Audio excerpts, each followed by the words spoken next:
Welcome back to this already the final segment of today's Price of Business, and I am your host, Kevin Price, talking to you about you and your business. I tell you, it's your business.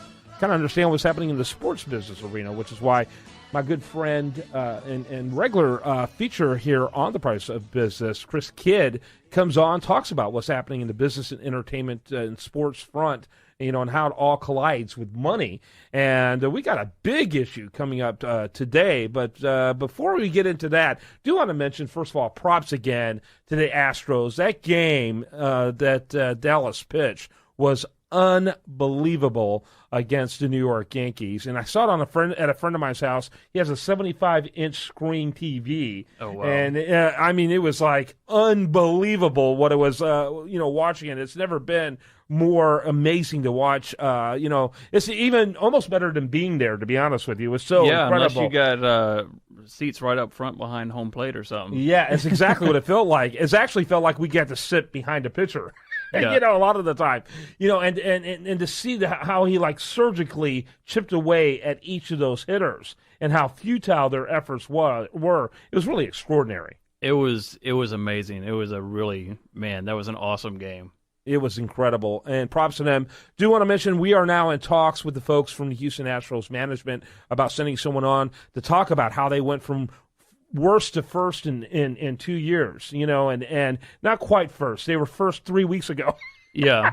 They lost first. But they were first worse. Almost the entire season they were in first in their division. It was bizarre. Yeah, and at this point, you might as well be in first. It doesn't matter. At this point, you win or you go home. So everybody's in the same boat. Well, and I would rather be facing Kansas City than I would Toronto. Yeah. Toronto right now is at its stride. Kansas City's been kind of like Houston, a little bit of decline the second half of the season. Mm-hmm. Toronto was a joke the first half of the season. All of a sudden they exploded in the second half. They might now, I would think, is probably the toughest team in the American League right now is Toronto.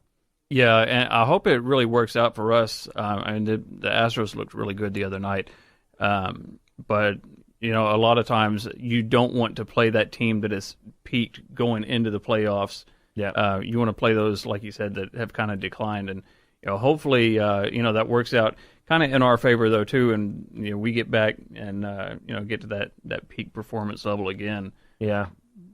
Yeah, it was fun seeing Carlos Beltran to get slapped around a little bit, He had nothing on that deal. It was amazing. All right, so, but we're excited about that. We're going to talk about Moneyball when we have that interview because it's truly, obviously works, Yeah, that is. If anybody's seen the movie, they kind of have an understanding of, or read the book. They've got an understanding of, how that works and everything, and it's a pretty amazing strategy that. The guy with Oakland came up with years ago, and somehow it works. I don't totally understand it. The Yankees, they're known for Moneyball, but it's the other Moneyball. They go out and want the spend most as much as they expensive can. players in baseball. That's what we want.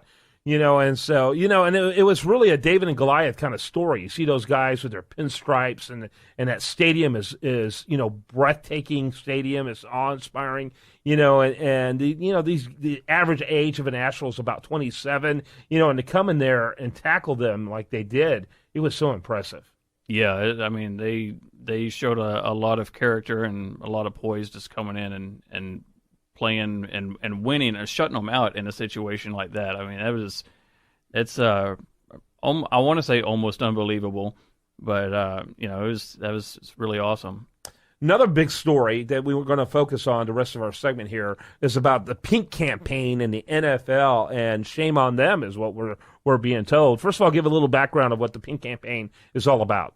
Well, the NFL Pink campaign is, basically the month of October, the breast cancer awareness and everything, and they turn everything pink from, the players' uniforms to cheerleaders' outfits to end zones and, the referees' flags, and so everything goes pink, and, they sell a ton of pink merchandise on this, which is the money raised from this pink merchandise is supposed to go to breast cancer research.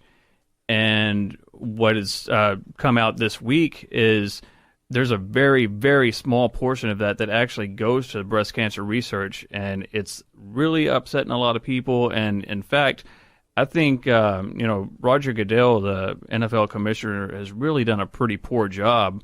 Certainly from a PR standpoint.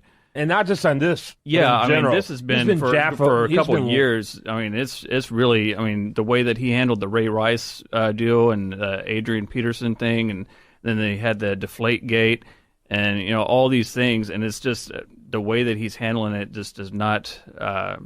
It's not sitting well with people. And then this thing comes out where everybody gets excited that they're, we'll go buy something and raise money for this great cause and everything. And, we need to raise awareness, which will create more donations for breast cancer research and stuff.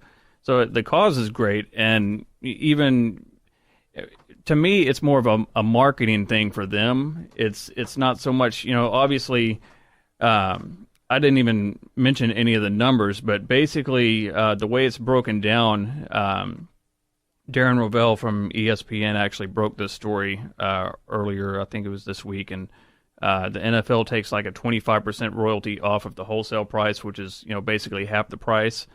And what ends up happening, like if somebody spends $100, 50% of that, so $50, will go to the NFL and the teams of the NFL and some of the league.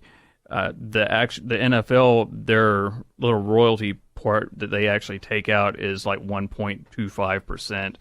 The manufacturers of the actual clothing and stuff and the different things that they're selling, the materials, they take 37.5%, and 8% of that, just over 8% of that actually goes to cancer research, the American Cancer Society, and then there's like another 3% that goes to the Cancer Society, American Cancer Society Administration stuff. So, but that's scandalous. Yeah, I mean the whole amount that's going to the American Cancer Society is just under like 12%, and the amount that actually goes to the research is only 8%. That's I think ridiculous.